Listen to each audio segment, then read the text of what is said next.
Paz, hermanos, que Dios los bendiga. Quiero compartir un texto en el libro de Romanos, capítulo 7, con ustedes. Romanos 7. Sé que muchos tienen la versión de la Reina Valera de la Biblia. Voy a leer en este caso la NTV, que también la vamos a proyectar. Yo sé que Romanos es un libro difícil de leer. Teológicamente quizás es uno de los libros más difíciles de la Biblia, ¿no? Entonces a veces leerlo en una versión un poquito, que tenga palabras un poquito más cercanas a las cotidianas, porque era una realidad. La Reina Valera en 1960 se adaptó hace más de 60 años, ¿no? Entonces hay palabras que ya no usamos, menos en Latinoamérica, que a veces dificultan el entendimiento del texto, y creo yo que ya dentro de poco van a tener que hacer una versión más contemporánea. Y aparte, Romanos es un libro difícil, y ya de por sí lo que Pablo dice no es sencillo, entonces a veces usar una versión como la que vamos a leer en el día de hoy ayuda al entendimiento. Y si ayuda al entendimiento, bienvenido sea, ¿no? Porque lo que queremos es entender lo que Dios quiere decir. Amén. Romanos 7 dice: ahora bien, amados hermanos, ustedes que conocen la ley, ¿no saben que la ley se aplica solo mientras una persona esté viva? Por ejemplo, cuando una mujer se casa, la ley la une a su marido mientras él viva, pero si él muere, las leyes del matrimonio ya no se aplican a ella. Así que mientras su marido viva, ella cometería adulterio si se casara con otro hombre, pero si el esposo muere, ella queda libre de esa ley y no comete adulterio cuando se casa de nuevo.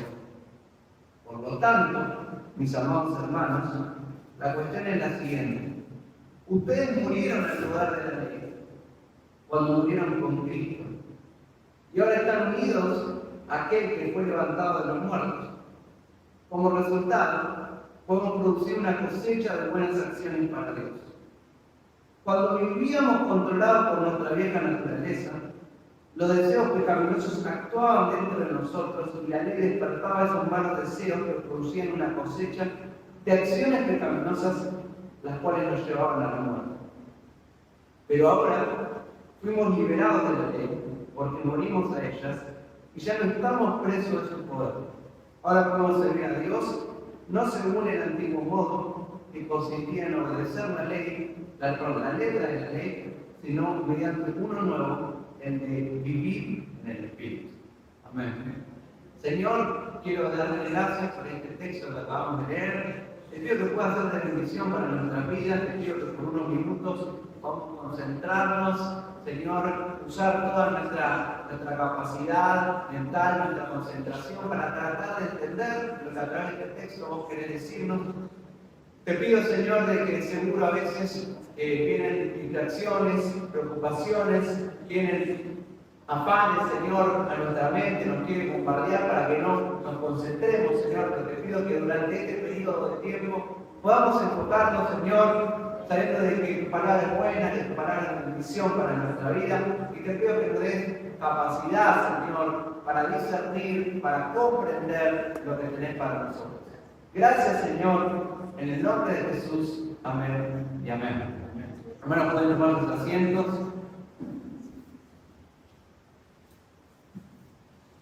¿Sabes que si hay una palabra con la que el cristiano tiene que familiarizarse, esa palabra es el cambio, la palabra cambio? Llevémonos en el día de hoy la palabra cambio. Tenemos como cristianos, tenemos que cambiar. Y no solamente tenemos que cambiar en forma continua. ¿Cómo sé que Dios está hablando en mi vida? Si estoy cambiando. Y no sé si hay uno de nosotros que pudiera decir: yo no tengo nada para cambiar. Quizás tendría para cambiar de que está teniendo un alto concepto de sí mismo, ¿no? Y hasta está siendo arrogante. Siempre hay algo para cambiar. Si Dios no me está cambiando, hay algo mal en mi vida. Porque hay por certeza la seguridad, tenemos la seguridad de que hasta el último día de nuestras vidas, si dejamos que el Espíritu obre en nosotros y si somos hijos de Dios, Dios nos va a estar cambiando. Porque Él nos prometió que iba a hacer esa obra en nuestra vida. Amén. Aparte, es muy fácil para Dios cambiar nuestras vidas. Hay una parábola, que es la parábola de la vida verdadera, ¿no? Que habla del labrador. Pensemos al labrador como alguien que poda, ¿sí? Porque dice que habla de limpiar, está hablando de la poda. Y cuando uno poda, es evidente lo que hay que podar. Porque en general, el que poda observa el punto de salida de la rama, ¿no? El punto de ramificación, el inicio de la rama. Y va rastreando las ramas y en general del mismo punto surgen 2 o 3 ramificaciones. Y para fortalecer la rama que tiene fruto, entre esas 2 o 3 que surgieron va a haber que cortar, va a haber que elegir cuál cortar. ¿Y cuál va a cortar? La que tiene menos fruto, ¿no? ¿Por qué? Porque la que tiene menos fruto le está produciendo peso y le está quitando propiedades sabias a la que sí tiene fruto. Y más aún, si hay una rama que si solo hojas, esa rama será podada por completo. Bueno, en nuestra vida es evidente también. Hay cosas que son de bendición y hay cosas que no son de bendición. Y para Dios es evidente lo que hay que sacar de nuestra vida. Él lo ve y sabe que tiene que sacar. Ahora, que bueno también que para nosotros sea evidente que hay que cambiar y que hay que sacar. Entonces, preguntémonos en este tiempo que tomamos de introducción, ¿no? ¿Qué tiene que cambiar Dios en mí? ¿Sabes qué tiene que cambiar Dios en vos? Esa es una pregunta que nos podemos hacer en el día de hoy. Amén. O otra pregunta que nos podríamos hacer: ¿está cambiando Dios en mi vida algo? Pues si la respuesta es no, es para preocuparse. Porque siempre hay algo que Dios tiene que cambiar. Amén. Una puede ser que soy demasiado enojón, que soy demasiado ansioso, que soy demasiado, digamos, que con facilidad me irritable, que soy mentiroso, que miro lo que no tengo que mirar, que me distraigo, que no sé administrar mi tiempo, que no sé administrar mi dinero, no sé, pero de seguro, si te pones a pensar, hay algo que Dios tiene que cambiar en tu vida y te tiene que resultar evidente. ¿Y qué nos dio Dios? Su palabra, a través de su palabra. Cuando uno escucha y lee la palabra de Dios, vos te mirás en ella como un espejo y decís: esto está mal en mí. Y te resulta evidente. Pero el punto es, más allá de la conciencia de que tiene que haber un cambio, ¿está habiendo un cambio? ¿O no está habiendo un cambio? Porque si en mi vida no está habiendo un cambio, tampoco va a haber fruto. Si no se está haciendo la poda impide que crezca el fruto. Entonces, hoy, mañana, pasado, el año pasado, el año que viene, Dios siempre está obrando en tu vida. Y que Dios esté obrando en tu vida significa que Dios está cambiando en tu vida. Que Dios esté cambiando en tu vida significa, es algo positivo. No quiere decir que siempre sea agradable. A veces es doloroso, a veces es molesto. Porque hay otra realidad, y es que las personas no queremos cambiar. Nos escudamos o nos escondemos detrás de yo soy así. Esta es mi forma de ser, este es mi carácter, esta es mi personalidad. Yo siempre fui así, mi papá fue así, mi mamá era así. Pero esas son excusas. Porque lo que Dios dice en su palabra y lo que dice el apóstol Pablo en todas sus epístolas es que el propósito de Dios no es dejarnos tal y como estamos, sino que seamos hechos conforme a la imagen de su Hijo Jesucristo. Entonces Dios no quiere que vos seas como sos, Dios quiere que vos seas como Cristo. Amén. Entonces yo soy así significa yo no soy como Cristo, en otras palabras, ¿no? Entonces es una excusa. Tenemos una herramienta defensiva para el cambio. Y hay otra cosa más, que hay un factor social que viene en gran parte de la psicología y del estudio del hombre, que es que cuando las cosas nos salen mal, o cuando nuestra vida no funciona, cuando nos encontramos, por decirlo así, estresados, deprimidos, a veces totalmente con dolores, nerviosos, cuando vemos que nuestra vida no funciona, cuando tenemos problemas en la familia, problemas económicos y la cosa no resulta, hay una gran influencia en la sociedad que te va a decir, a ver, contame qué pasa, ¿no? Y cuando le empezás a contar, quizás en una terapia o alguien, hay una rama fuerte que quiere, digamos, responsabilizar de los problemas del hombre a su infancia, a cómo fue criado, a su contexto, ¿sí? Y a cosas que le pasaron. ¿No es así? Bueno, lo que pasó es tu papá, tu mamá, el trato que tuviste, es tu esposo, te pasaron circunstancias, tu contexto social. Pero la Biblia nunca afirma eso. La Biblia siempre afirma que el origen de los males y del sufrimiento del hombre es el pecado. Y es principalmente su pecado. Es su pecado. Es decir, que principalmente la persona que está sufriendo, que la está pasando mal, que su vida no resulta, ¿sí?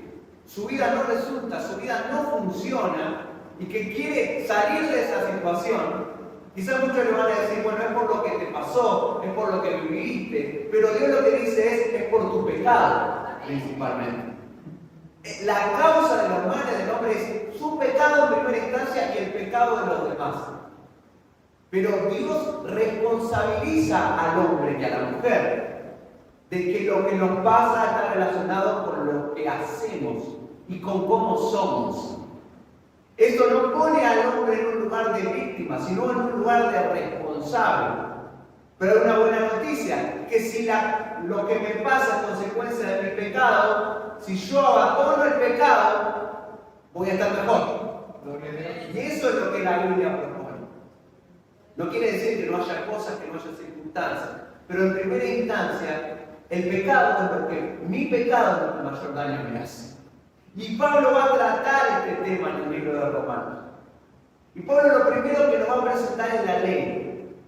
La ley, y lo menciona una y otra vez, parece que repite el concepto insistentemente. La ley es lo que Dios dio al hombre, ¿sí? Una referencia, una regla de lo que Él dice que está bien y lo que Él dice que está mal. No es la ley de los gobiernos, no es la ley de nuestro país. Es una ley mayor, superior, porque la dio el Creador. Y Dios dijo qué estaba bien y qué estaba mal. ¿Sí? Y Dios da la ley al hombre para indicarle cómo el hombre debe vivir, o cómo Él espera que el hombre viva. ¿Sí? Y hay una realidad que tenemos que entender, y es que cuando nosotros nos medimos ante la ley de Dios, nos hallamos faltos. ¿Por qué? Porque sabemos, y esto es lo que va a probar Pablo en el libro de Romanos 7, que la ley de Dios es buena. Porque uno puede decir, cuando es medido por una regla y se encuentra falto, que la regla está mal, ¿no? O que la regla no mide bien. Pero nosotros, el salmista dice, por ejemplo, en el Salmo 19, la ley de Jehová es perfecta. Entonces, el problema no está en la regla, el problema está en nosotros que no podemos cumplir las demandas de Dios. Pero la ley nadie puede objetar a decir que sea buena. Lo que hace el hombre desde el origen de su pecado es justificarse delante de Dios. Es decir, en lugar de cambiar, cuestionar a Dios y decir tu ley está mal. Tu ley está mal. Yo vivo de otra forma y lo que yo hago está bien.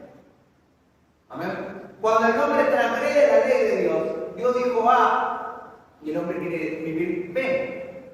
Entonces, cuando quiere vivir B y la ley de Dios dice A, el hombre va a justificar, va a hablar y va a hablar cada vez más fuerte y va a decir, no está bien. A es conservador, es retrógrado, pasó de moda, cambiamos, ya no es así. B está bien. Y lo que está diciendo en otras palabras es que la ley de Dios está equivocada y que su forma de vivir está bien. ¿Pero por qué hace eso? Porque quiere justificar su modo de vivir, que es equivocado. Pero partamos de la base de que la ley de Dios es buena, no tiene error. ¿Sí? ¿Y cómo me doy cuenta que la ley de Dios es buena? Un ejemplo que da Jesús es la regla de oro, que él dice es, a ninguno de nosotros nos gusta que nos mientan. ¿A quién le gusta que te mientan? A nadie. Cuando uno le miente, uno se enoja. O cuando a ninguno de nosotros nos gusta la impuntualidad. Cuando alguien llega tarde, nosotros nos enojamos. ¿Por qué? Porque sabemos que eso está mal. A ninguno de nosotros nos gusta que nos falten el respeto. A ninguno de nosotros nos gusta que nos engañen, que nos oculten la verdad. A ninguno de nosotros nos gusta que nos traten mal. Pero todo lo que acabo de decir, que sabemos que no nos gusta que lo hagan, que nos lo hagan, y que hasta nos enoja que nos lo hagan, lo hacemos. ¿No? Hacemos lo que no nos gusta que nos hagan. Y cuando nosotros nos enojamos cuando nos lo hacen, significa, ¿no? Evidencia que la ley está bien, ¿sí? que es buena, que sabemos que mentir está mal, porque nosotros no nos enojamos cuando nos mienten, sin embargo mentimos. ¿Sí? Entonces, en esa contradicción de nuestro comportamiento, estamos mostrando que la ley está bien y nosotros estamos mal. Entonces, el hombre siempre va a buscar una manera para justificar sus acciones de cuestionar la ley de Dios. Va a ir en contra de todos los valores y principios que Dios definió. Va a ir en contra del matrimonio, va a ir en contra de la familia, va a ir en contra de la relación entre hombre y mujer, que fue la única que Dios instituyó. Va a ir en contra de la concepción de un niño. Y va a decir, eso no es así, por dar algún ejemplo. Pero la ley de Dios sigue siendo buena. Y porque el hombre la cuestione, no va a estar bien. Y porque el hombre la cuestione, no es que va a ser exento de ser juzgado por esa ley. Entonces Pablo lo que dice aquí, dice, ustedes que conocen la ley, conocemos la ley de Dios, sabemos la ley de Dios. Dice, ¿no saben que la ley solo se aplica mientras una persona está viva? Acá Pablo va a usar una metáfora para explicarnos un concepto y vamos a ser concisos. Lo que está diciendo es, la ley no se puede aplicar sobre un muerto, se aplica sobre un vivo. ¿Sí? Si la persona está viva, ¿sí? Uno puede venir y usarla. ¿Sí? Puede venir un juez, se puede presentar encargos y esa persona va a pagar por su culpa. Pero si la persona está muerta, ya la ley no le aplica. Eso es lo que está diciendo. Y pone el ejemplo de una mujer que está casada con un hombre. Y dice, si está una mujer casada y su marido está vivo, se debe infidelidad. Y si esta mujer comete o infringe y se va con otro hombre, está cometiendo adulterio. ¿Por qué? Porque su marido está vivo. Porque ellos hicieron un contrato donde se prometieron fidelidad. ¿Sí? Y hay un contrato en el matrimonio. Ahora, una vez que el marido muere, ya la ley no aplica, porque la muerte rompe esa relación con la ley. No se puede, cambia la situación. Porque esta mujer ya no está casada. Su estado cambia, ahora es viuda. Y para la viuda corre otro tipo de reglas. Hay una nueva definición. Puede casarse de nuevo si prefiere. ¿Se entiende? Ese es el ejemplo que está dando Pablo. El ejemplo que da Pablo es que la ley aplica solo sobre los vivos. ¿Sí? Inmediatamente después, el versículo 4, Pablo dice: mis amados hermanos, la cuestión es la siguiente. Ustedes murieron al poder de la ley cuando murieron con Cristo. Está dando un ejemplo. Lo que dice Pablo es que nosotros morimos en Cristo. ¿A qué morimos? A nosotros. Morimos a nosotros. Dejamos de ser en parte nosotros. Gloria a Dios. En parte dejamos de ser nosotros. Y nos comprometimos o empezamos a emprender una vida en la que queremos unirnos a Cristo. Entre el cristiano y Cristo es una unión. Es una unión profunda, es una unión intensa, es una unión donde Cristo y vos, de cierta forma, son uno. Cristo y yo somos uno.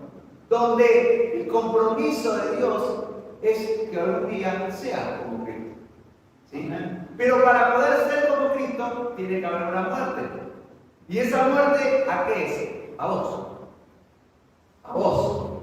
Tiene que morir mi yo, lo que yo era, lo que yo quería hacer, lo que yo pretendía y mi modo de percibir y llevar adelante mi vida. ¿Y qué va a vivir? Va a vivir una nueva persona que quiera parecerse a Cristo, que quiera ser como Cristo, que quiera agradar a Cristo. ¿Sí? No quiere decir que no vas a ser una persona con tu singularidad, con tus particularidades, sí, que te diferencian del resto. Pero lo que va a morir, ¿no?, es ese yo, ese ego, ese hombre inclinado hacia el pecado. ¿Sí? Inclinado hacia el pecado.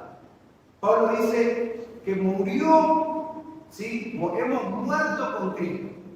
Y eso cambió nuestra condición delante de la ley, porque lo que acaba de decir es que cuando alguien muere, la ley no se aplica de la misma forma. ¿Sí? Esa es la metáfora que Pablo usó. Cuando alguien muere, la ley ya no le aplica. Y dice: ustedes murieron con Cristo. Y ahora están unidos. Están unidos. Hay una unión entre nosotros y Cristo, que es una unión intensa. ¿Sí? Aquel que fue levantado de los muertos. Es decir, morimos con Cristo, pero a la vez nacimos de nuevo. O resucitamos a una nueva vida. Una nueva vida que es diferente a la anterior. Todo lo que fuimos, lo que hicimos, la forma en la que nos comportamos, las cosas buenas, las cosas malas quedan atrás. De modo que si alguno está en Cristo, y fíjese lo que dice, en Cristo, porque tu vida ahora se define por estar en Cristo. Perteneces a Cristo, sos de Cristo y estás en Cristo. Tu objetivo es ser como Cristo. El centro de tu vida es Cristo. Si alguno está en Cristo, nueva criatura es. Rige una nueva vida en tu vida. Dice, como resultado, podemos producir una cosecha de buenas acciones para Dios. Fíjense lo que dice el versículo 5, hablando de la forma de vivir bien. Cuando vivíamos controlados por nuestra vieja naturaleza, los deseos pecaminosos actuaban dentro de nosotros. Y la ley despertaba esos malos deseos que producían una cosecha de acciones pecaminosas, las cuales nos llevaban a la muerte. Y con esto, este versículo creo que es la clave de entender todos los males del hombre, incluso los males que nos impactan a nosotros. Las personas viven fuera de la ley de Dios, en desobediencia a la ley de Dios. Viven mal, porque Dios, quien es su creador, ¿sí?, quien los creó, les instituyó acerca de cómo deben vivir para que les vaya bien. Y el hombre se alejó de esa ley e impuso su propia ley. Y es más, dijo: la ley de Dios está mal. Quizás no lo dijo con palabras, pero lo dijo con acciones. Cuestionó la ley de Dios. ¿Sí? Ahora, empezó a vivir conforme a su ley, que es contraria a la ley de Dios, y esa forma de vivir es una vida mala, es una vida perversa, y es una vida, ¿sí?, de una naturaleza en rebeldía contra Dios, que lo que hace es cada vez más genera, cuando uno vive mal, esa mala vida genera deseos pecaminosos que se incrementan y que te inundan, ¿sí? O te empujan a una vida en la que cada vez vivís peor, y peor, y peor. Y se despiertan malos deseos que producen una cosecha, o sea, cuando uno vive mal, va a cosechar muerte. Porque la desobediencia a la ley de Dios trae muerte. No quiere decir la muerte instantánea y definitiva de esa persona. Porque una persona que vive mal, que vive en rebeldía con Dios puede vivir 60, 70, 80, 90 años. Pero de a poco y gradualmente se va muriendo. Su cuerpo se va muriendo, pero su alma se va muriendo. Se va volviendo cada vez más insensible a la palabra de Dios. Y luego le espera una muerte definitiva, espiritual y física. Esto quiere decir que cuando uno vive mal, va a cosechar para sí, para su cuerpo, para su vida y para su alma, consecuencias negativas. Se va a ir muriendo en cada aspecto de tu vida cosas que no deberían morir. Ahora, cuando uno vive fuera de la ley de Dios, y acá hay una palabra, una frase que dice, la ley despertaba esos malos deseos. Pablo está diciendo que la ley despierta malos deseos. Pero no dijimos que la ley es buena. ¿Cómo si la ley es buena puede despertar malos deseos? ¿No? Porque la naturaleza del hombre le lleva a rebelarse contra la ley de Dios y desobedecerla. La ley fue creada para advertir al hombre acerca de lo que está bien y lo que está mal, y de los peligros de vivir mal. Pero el carácter prohibitivo de la ley, ¿sí?, incrementa el interés del hombre y el deseo hacia desobedecerla. Y eso es lo que Pablo va a explicar más adelante en este capítulo. Lo que Pablo está diciendo que lo que ya sabemos, todos y que lo hemos experimentado cotidianamente, y es que cuando algo es prohibido, eso resulta más atractivo para el corazón rebelde. Y cuando yo sé que algo está mal, si yo soy rebelde, eso que está mal me va a resultar más interesante. ¿Sí? Cuando yo sé que algo está bien no me interesa, pero cuando sé que algo me dice no, ¿sí?, en un corazón rebelde y en un corazón que va en contra de Dios, eso que me dijeron no va a resultar más interesante. ¿Por qué? Porque soy rebelde. Veamos desde el comienzo del ser humano. Ese niño de 3 o 4 años que va a conocer por primera vez una orden de su papá o de su mamá que le va a decir no toques eso, no hagas eso. Y la iglesia dice, te recordarás, como hijos, un hermano menor, lo que fuere, que cuando dice uno no, el niño lo va a hacer.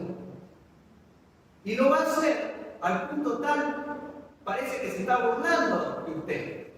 Porque aunque es un niño, aunque tiene inocencia y todo, en él ya subyace el gen del pecado y la maldad que está en todos los hombres y las mujeres desde chiquitos, que es un gen de rebeldía y de rebelarse contra la ley de Dios.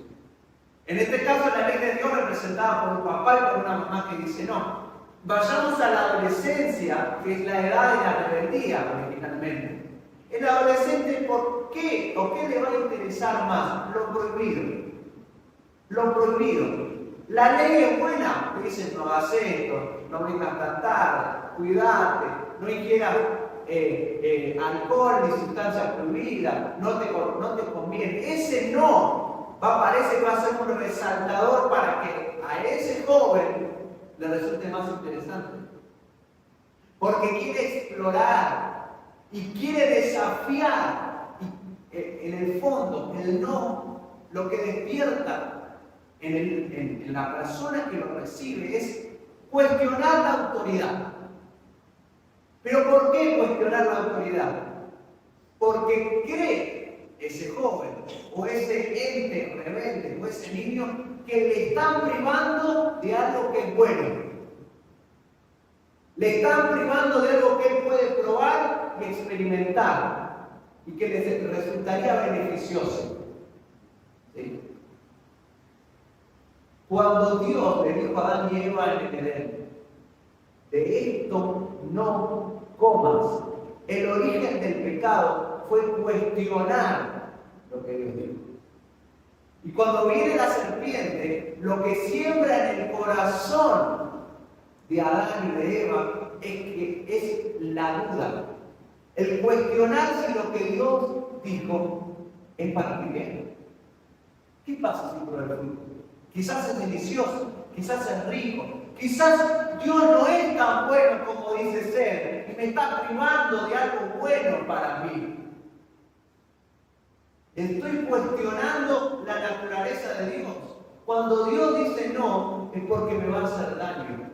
Porque la naturaleza de Dios es buena y bondadosa y generosa. Y porque Él nos dio todo. Y cuando Él prohíbe, no prohíbe por egoísmo, no prohíbe por mezquindad, no prohíbe por hacer avaro. Dios prohíbe porque es bueno.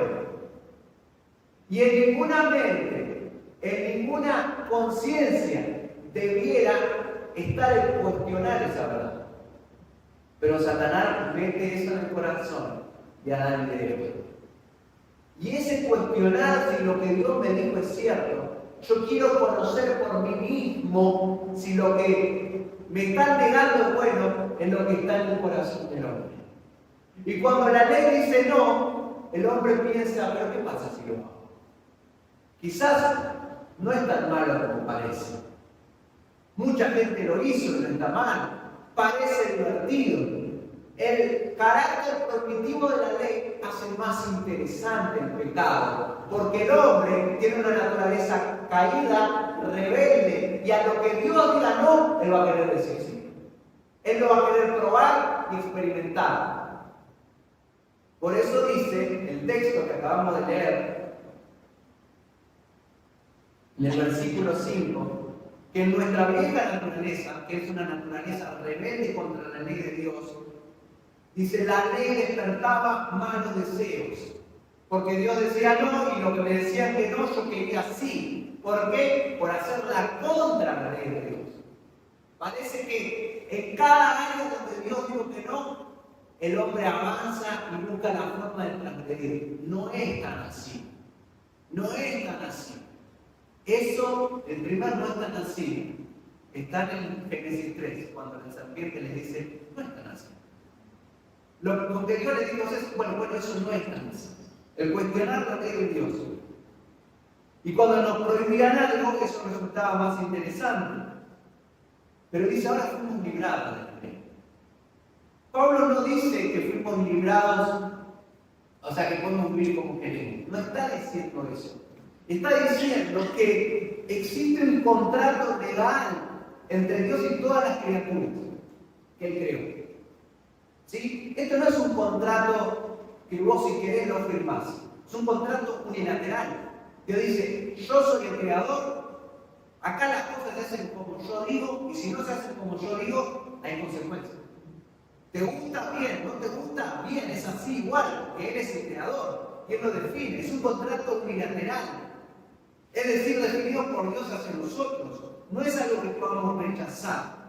Podemos vivir conforme o en desobediencia a ese contrato, pero vamos a ser juzgados tarde o temprano. Mientras vivamos bajo ese contrato, vamos a ser juzgados por ese contrato. Si yo vivo en Argentina, voy a ser juzgado por las leyes argentinas. Si voy a Estados Unidos, las leyes argentinas no aplican, aplican las leyes de Estados Unidos. Pero yo no me puedo ir de la jurisdicción de Dios. ¿A dónde huiré de tu presencia? Dice el salmista. Porque hay personas que cometieron crímenes, que se fueron a otros países y la ley no los alcanzó. Pero yo no puedo huir de la ley de Dios. Porque es una jurisdicción global, universal. Todas las personas viven bajo la ley de Dios indefectiblemente. Eso significa estar bajo la ley. La ley de Dios nos rige y vamos a tener que dar cuenta. Ahora, las leyes rigen mientras las personas viven. Eso es lo que Pablo nos dijo al comienzo. Pablo lo que dijo después es: ustedes ya no están vivos, ustedes están muertos en Cristo. Entonces, ¿por qué me interesa eso? Me interesa eso por la rigidez de la ley de Dios. La ley de Dios es buena de principio a fin, pero su nivel de exigencia es altísimo. Ninguno de nosotros pueda cumplirla al 100%. El castigo es demoledor, es la muerte, es abarcativa, porque exige obediencia a lo largo de toda nuestra vida, obediencia que ya no tenemos, y que por más que nosotros queramos a partir de ahora cumplir la ley de Dios en forma perfecta y podamos, ya tenemos años en nuestra espalda de pecados que hemos cometido que nos hacen culpables. Todo esto quiere decir que ninguno de nosotros estamos aptos para cumplirla, y que por lo tanto toda persona está condenada por sus actos y su destino es el pecado y la muerte. Toda experiencia con la ley de Dios es frustrante porque nos vamos a dar cuenta que por más que intentemos cumplir las exigencias de Dios, nuestros esfuerzos nunca van a ser suficientes para alcanzar su demanda. Pero Pablo nos ofrece ese otro camino, de una forma de quedar fuera de la demanda de la ley de Dios, que es morir y unirnos a Cristo. Si yo muero, ya como que quedo bajo la jurisdicción, ya no estoy bajo la ley. Dios me propone una opción superadora, que es morir a vos mismo, unirte a Cristo, ¿sí? Y cuando te unís a Cristo, Dios te libra de la demanda de la ley y empezás a vivir bajo la jurisdicción de la gracia. Cristo, el hombre perfecto, ya vivió bajo la ley, fue perfecto, la cumplió de principio a fin y no cometió jamás pecado. Cristo, sin haber pecado, recibió el castigo por el pecado en la cruz cuando la ira de Dios cayó sobre él. Y Cristo te regala las dos cosas. Él te regala su vida perfecta y su sacrificio. Es decir, en su sacrificio Él actuó como sustituto tuyo y recibió el castigo que vos deberías recibir. Y Cristo cumplió la demanda de la ley y te ofrece una jurisdicción en la que vos te unís a Él, morís a vos, y Dios te trata a vos como a Él. ¿Sí? Porque vos estás unido a Él, estás bajo su amparo, sos su hermano menor. Él te cuida y Él garantiza que vos vas a ser salvo. Entonces, bajo la jurisdicción de la gracia, vos estás unido a Cristo. Y Dios te trata como a Cristo, porque vos moriste a vos mismo. Si vos seguirías vivo, Dios te juzgaría como a Facundo Velázquez, como a Ismael, como a Fede, como a Rocío. Pero cuando te unís a Cristo, Dios te juzga como a Cristo, y Cristo es perfecto. Y vos sos perfecto en Cristo. Entonces, la invitación es a morir. Porque cuando muero, así como dijimos, porque Pablo dijo, ¿no? Que cuando hay muerte, la ley no aplica sobre el que murió. Bueno, las demandas de la ley de Dios no aplican sobre vos si moriste y te uniste a Cristo. Eso es lo que Pablo nos está diciendo. Para cerrar, bajo la jurisdicción de la gracia, el agradecimiento y el amor hacia Cristo por lo que hizo, se traduce en una vida de obediencia. Porque lo que Pablo está diciendo es que ya no estás bajo la ley.